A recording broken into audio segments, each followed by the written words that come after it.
Hi, I'm Max Keiser. This is the Keiser Report. We are back from Athens, where we were able to stand up to an onslaught of tear gas from provocateurs. What's a provocateur? That's a cop dressed up like an anarchist. Hey, Stacy Herbert, what's happening? Max, in fact, I believe they were IMF agents dressed up as anarchists, and the tear gas canisters had a CDS written along the side. Collateralized debt swap on a tear gas canister? That is financial terrorism. I think it's called credit default swap. All right, I'll go with that. There are so many different names for these derivatives these days, and that's actually the big topic of the day, is all the debt circulating around the economy. But first, I want to show you this little image because we returned from Greece bearing gifts, and this is artwork, Colonel Papandreou.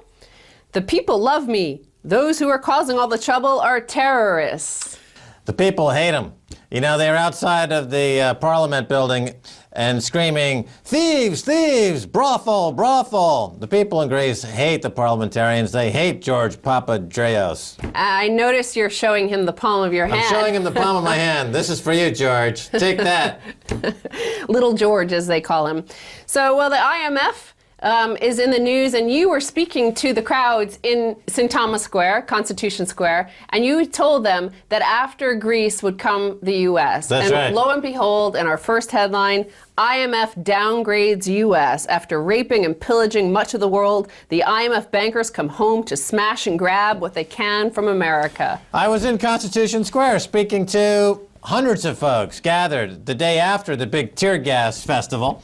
And I told them point blank, in my own self-interest, the people of Greece need to stand up to financial terrorism because Greece goes down, Ireland goes down, Portugal goes down, Spain goes down, and they're going to come to the U.S. The U.S. is going down by the same financial terror. So please, people of Greece, don't let Papadreous and those nincompoops in your country steal all of your wealth. Well, remember, as this article describes the IMF, the International Monetary Fund, they are the global lender. They're a lender, so they're pushing debt. That's the product they push onto people. So in fact, they're warning the U.S. that gross domestic product would grow an anemic 2.5% this year and 2.7% in 2012. Of course, those numbers are fake. Yeah. Anyway. That's right. That's right. The GDP numbers are cooked. They're fake. You can't get growth by increasing the debt. You could fake it for decades. You know, for every dollar in debt, they created a dollar GDP after World War II. And that has been going downhill ever since. Now it takes $6, $7, $8 of debt to create $1 of GDP. But at some point, it becomes like blood transfusions. You could say technically the patient has a pulse, but that's completely due to the transfusion of the blood. You're not really alive. They're on the table. There's blood circulating, but the patient is in fact dead. But here's the IMF warning America that they've got to get their debt situation under control. And remember, only a few years ago, 2006, 2007, the IMF was bankrupt itself, and they were out of business. Stop! Stop right there. Let's digress a bit about this IMF situation. They are completely bankrupt. That's why they go into a country like Greece. They take Greece's assets, they use that as collateral to borrow money from other corrupt bankers to take over Greece. But what the IMF is doing now is pulling a Hank Paulson on a global scale. But these guys are just a construct, an artificial construct out of nowhere. They hold up the world economy and act like we owe them money. And people pay them, and it seems to work, because who are they? Who are these people? Just go away. That's what you have to tell them. Because right now they're saying the problem, why they're threatening the U.S. is because the political drama going on where the Republicans are refusing to raise the debt ceiling, and they have to do this by August, early August. And the IMF warns you cannot afford to have a world economy where these important decisions are postponed because you're really playing with fire. Well, there we go again. Putting a gun to people's head and saying, make a decision quick. You know, give us your money or your life. It's a stick-up. You can't just keep saying this over and over again, claiming this is the emergency, give us all your money. At some point, you actually have to step in with some legislation, some kind of government functionality. You've got to actually have a functioning economy. You just can't have bandits at the IMF constantly holding people up and saying, we need another $1 trillion. Well, no, actually, they're not even actually demanding any real wealth. What they are demanding the American people do is they're not saying, you guys need to do something to sort out your GDP growth, to build real wages and real wealth and real productivity. They're saying, increase your debt ceiling. That's what we want you to do. And if you do that, then we will no longer downgrade you. So all they want is more debt onto the American population. It's a topsy-turvy Alice in Wonderland through the looking glass fakakta nightmare, where the IMF is saying the path to economic glory is by increasing your debt ceiling. Hey, IMF, fungal! Well, okay, so the IMF is now threatening U.S. politicians, but let's look at what the U.S. consumer stroke citizen, what their position is in. How zombie U.S. consumers menace the world. And that's actually from here. I don't have a picture of the headline to turn to because it's Stephen Roach, and that's in the Financial Times, and it's not online. Hey, talking about zombies and people dead getting a blood transfusion of debt, this is the same thing with these consumers, isn't it? They're just zombie consumers. It's the Walking Dead. They're shopping, but they're dead. They're dead shopping. Well, this is what he says. The global economy is being hobbled by a new generation of zombies, the economic walking dead. The U.S. consumer is in the early stages of an unprecedented retrenchment. Deleveraging has barely begun, however, he says. The U.S. consumer is only down to 115% of personal income is now debt, down from 130. But it needs to get down to historical averages of 75% of debt to personal income. They've got to continue to deleverage, which means they've got to continue to save, which means they've got to stop shopping. But what do you see there? You see the zombies shopping at Walmart. Must buy dog food. Must buy plastic crap from China. But he points out that the Fed and the U.S. government are actually causing those zombies. They're keeping the zombies alive. They keep on trying to, put electrodes into the zombies and make them go take on more debt, just like the IMF is doing to the U.S. government now, and they're saying, raise your debt ceiling. This is what the Fed and the U.S. government are doing to the consumer, Stephen Roach contends. They're just trying to force them to go shopping by keeping low rates and trying to encourage them to get back into the housing market. They're offering all sorts of incentives to go into the housing market. They should install cattle prods into steering wheels of all new General Motors cars. So when you turn on the ignition, you get the huge jolt of electricity, and it gets you 100 miles an hour to the nearest shop, and you start spending beyond your means wildly. That's what the U.S. economy needs. Actually, you know what they should also do at the same time is have George Bush's voice come on and say, go shopping. Standing on the rubble. Remember that? Yeah. After 9/11? Attention shoppers. Don't look behind me at the pile of rubble. Just go back to the store and put your credit cards at risk. Well, so I have these final two headlines regarding the housing market. And as I said, the U.S. Fed and the government are trying to force American consumers to take on more mortgage debt. And the IMF is trying to force them to force those consumers to take on more mortgage debt. Housing crisis worse than Great Depression. 7 shocking facts about the U.S. housing market. Well, number one is Zillow has announced that the average price of a home in the U.S. is about 8% lower than it was a year ago, and that it continues to fall about 1% per month. Look, the house price situation is not going to get any better as long as incomes keep deteriorating. I just saw an interesting statistic that 1% of Americans own the same wealth as the bottom 90% of Americans. And income in America is collapsing because remember, the global banksters, including the IMF, they want income levels in China and America to be about the same, which would equal about $2,000 a year. So America's got a long way to go in terms of income parity, which means the house prices are set to crash. Even Case-Shiller Index says house prices will crash another 25%. And I guarantee you, after they do crash another 25%, Case-Shiller will come out again and say house prices will crash another 25%. Well, as you brought up income, I'll go to the next headline on this because this involves income as well and its relation to housing prices. When the economy becomes a financial circus based on debt-fueled acrobatics. Lessons from the Great Depression, Part 34, tracking housing values from 1940 to 2011. And this is Dr. Housing Bubble. And he looks at house prices going back to 1940 all the way up to 2000. There was a direct link between house prices and U.S. income. But then from 2000 to 2011, the first time household incomes fell over decades since the Great Depression, we saw the largest housing bubble ever.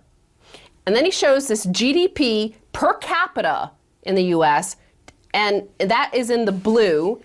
And then you see the median household income in red. And as you see from 2000 as well, GDP per capita in the US grew straight up. Income went down.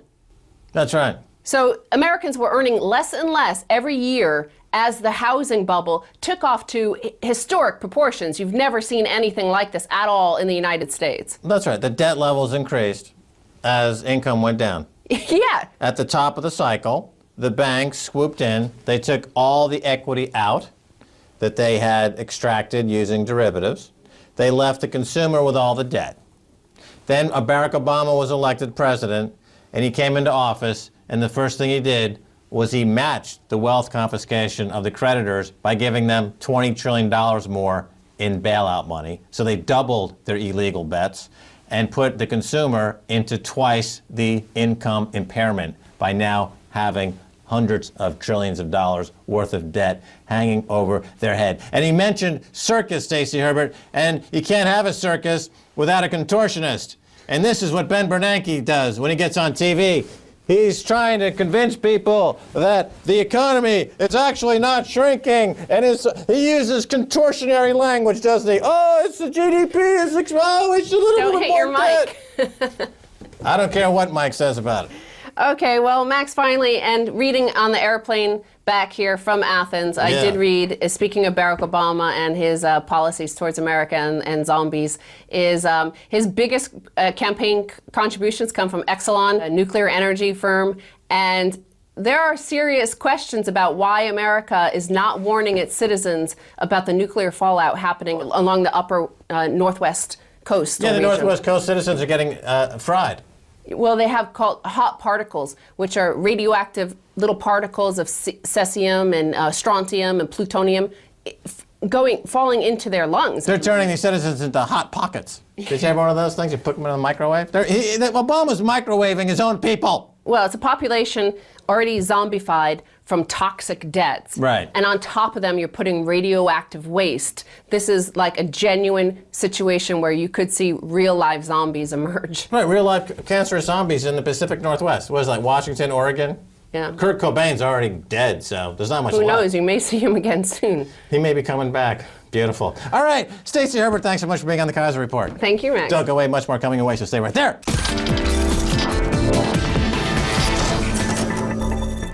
Hi, welcome back to the Keiser Report. All right, this is a treat. We've got the non-economist's non-economist. Steve Keen, welcome back to the Keiser Report. Good to be back, Max. Now, I say you're a non-economist because, of course, you're known for your classic text debunking economics, which you pretty much tear apart all the assumptions that people have been using to guide them through the past, let's say, post-war era. And I would say that if you were a stock, you'd be trading at all-time highs because what you've been saying is that all these classical models don't work. And you have to take a different approach to kind of get a handle on understanding the forces that are shaping the economy.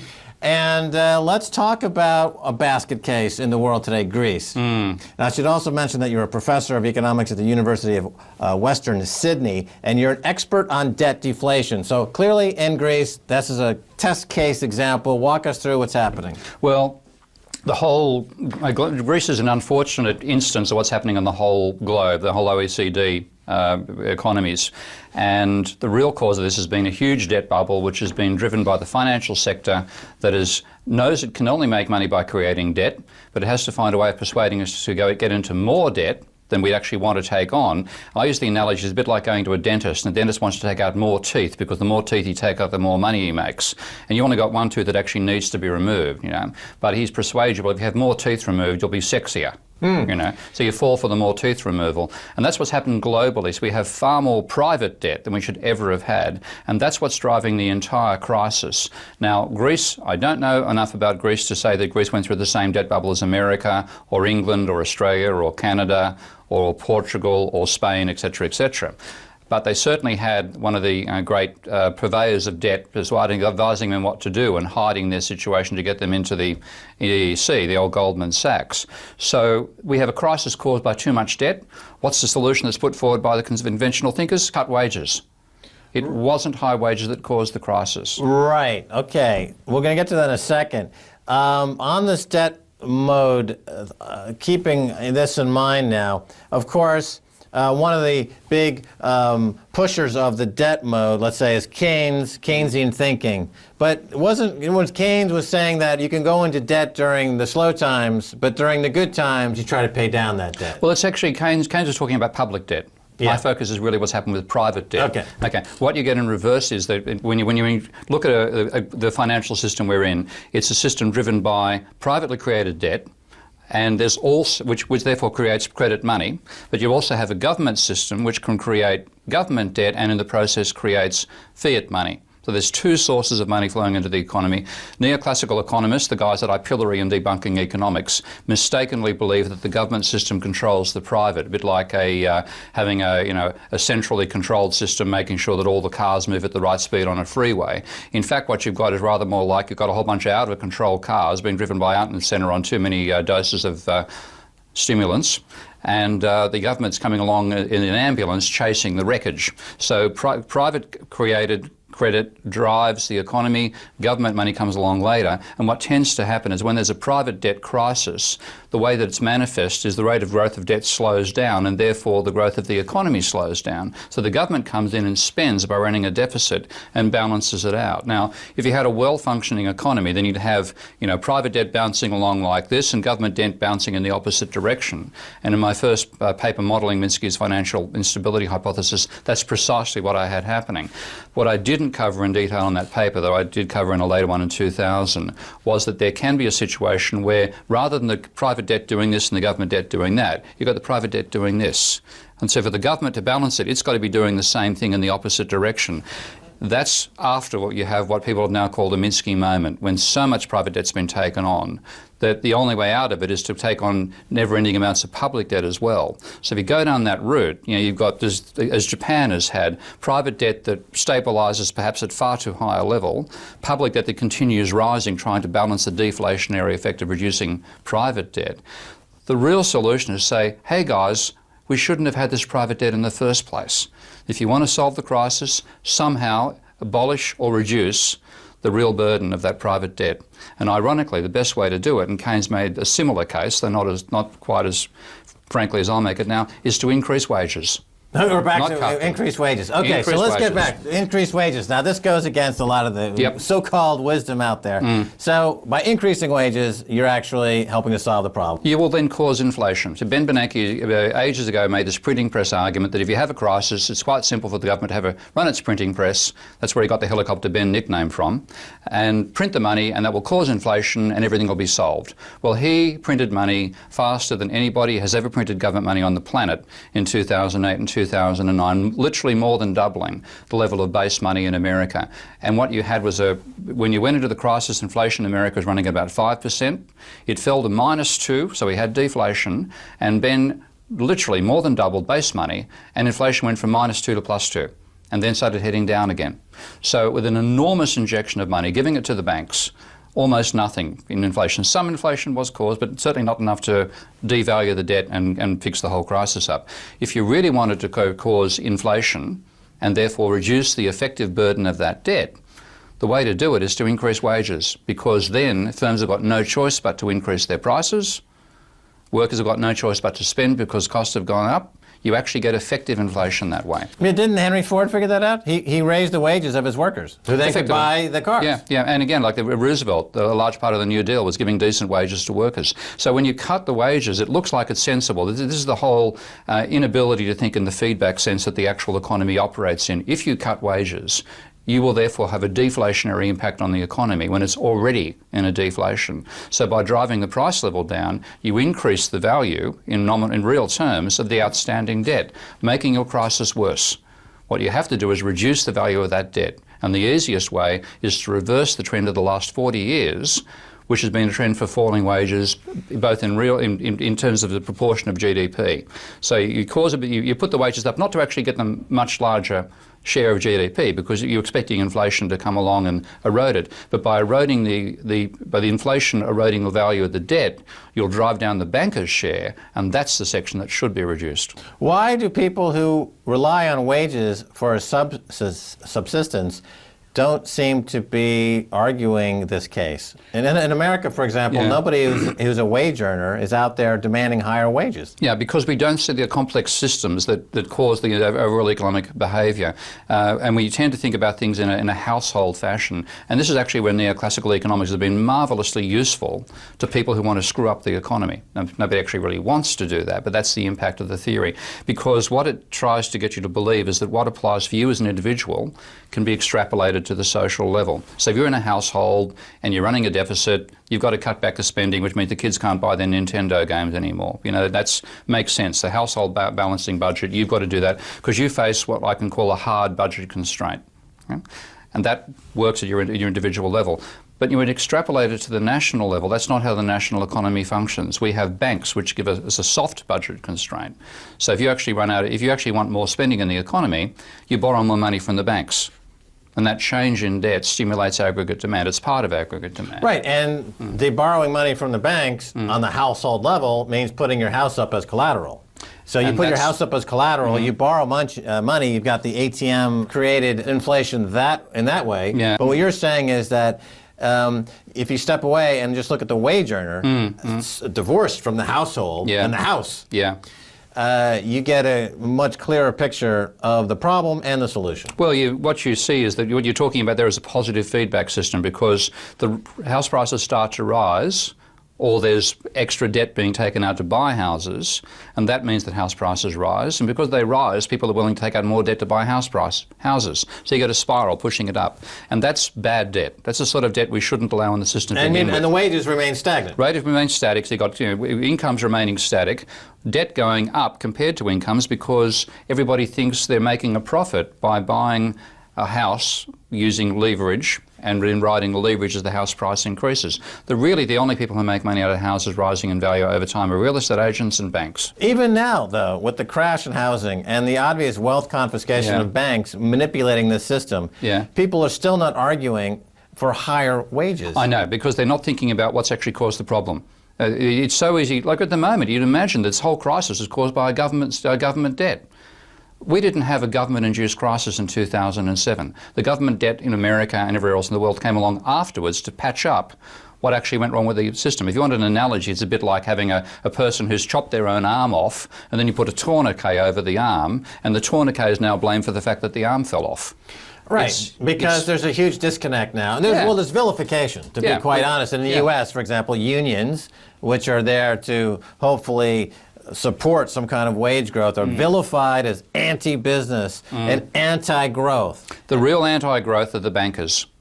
The bankers have given the money for speculation and not for investment. They don't even finance investment anymore particularly. They certainly don't finance working capital. That's why firms issue. They finance speculation. Yeah, they finance speculation. And we're convinced that that's good. That's nonsense. And when they get in trouble, then they seek bailouts. And they get rescued by the governments. And then they get austerity measures pushed down to the wage earner. So let me ask you, Professor, here's an idea.